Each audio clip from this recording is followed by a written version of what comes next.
Welcome, friends. How good of you to come. You sure took your sweet, sweet time. What's wrong?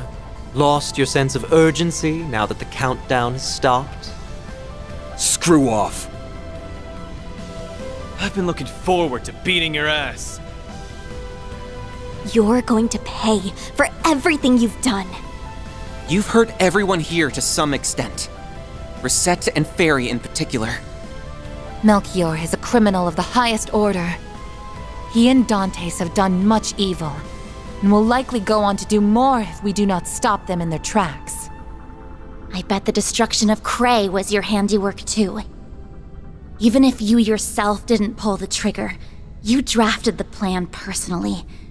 Tell me, am I wrong? So you've been going through that reporter's belongings, hmm? Well, you almost hit the bullseye. I didn't merely draft the plan. I dotted the I's and crossed every T. Only I could have envisioned such a marvelously devious scheme. Much to my delight, that wonderful little village was a rare model of racial harmony as well. The boss was beside himself with joy when I told him of my plan. We had to deliver results to our investors, and we did so by wiping Cray off the map. You evil piece of... You know full well that those investors wouldn't have expected you to go so far. Oh, they most certainly did not. In fact, they were terrified beyond belief. Their reactions were utterly priceless. Eau Claire's in particular was gold. You should have seen him. He went as white as a sheet, and his voice was quavering like a little girl. I can hardly believe the famous Beauty's blade is his offspring. She's rather lucky she doesn't take after. Shut up. In my line of business, I deal with so-called bad people on the regular. I don't discriminate, as long as they've got some sense of right and wrong. I'm willing to take work from Hayue, Jaegers, thugs, and hell, even the society. My door's open to them all. Not you, though. You're a special kind of bad. You didn't just cross the line, you obliterated it. Then you and your boss continued on your merry way like nothing ever happened. I know the Oathbreaker is partly to blame for how you turned out since he abandoned you and all, but frankly, I don't give a single shit about that. All I care about now is sending your ass on a one-way trip to hell. I've heard enough of your goddamn voice. What do you say to a one-on-one brawl? Huh? Are you serious? What an amusing proposition. I assume you're planning to rely on that Grendel of yours, no? But even with that tool at your disposal, defeating me alone is too great a task for an empty shell like you. You son of a... What does he mean by empty shell? As I feared.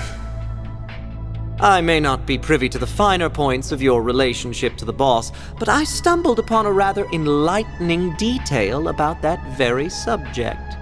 You were once held in one of the DG cult's lodges.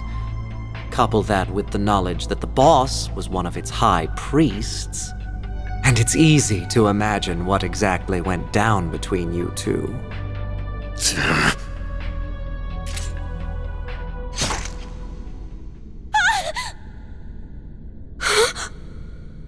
He stabbed himself! Wait! You aren't. Oh, but I am. If you offer up your life within Pandemonium, you will be reborn as an undead. This is eerily reminiscent of the Immortals and the Great Twilight. So that is how Dante still lives. Exactamundo!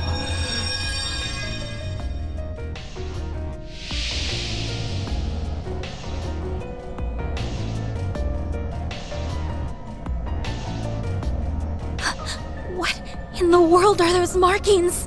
It's like when I turned into the tyrant. No, this might be even worse. Oh yes, I heard about that beast. If I'm not mistaken, it appeared in a similar manner 40 years ago. Though it would have been limited in what it could do, I have become one with pandemonium itself, so I can run wild to my heart's content. Now then, it is time for the event of the century, the prelude to the end of everything as we know it. Before the world is devoured by darkness, I'll enjoy a most wondrous feast. I'm going to dine on your blood. He's about to attack! You are not taking a bite out of me! You bastard! Don't let him get the upper hand! We're gonna trounce this psycho!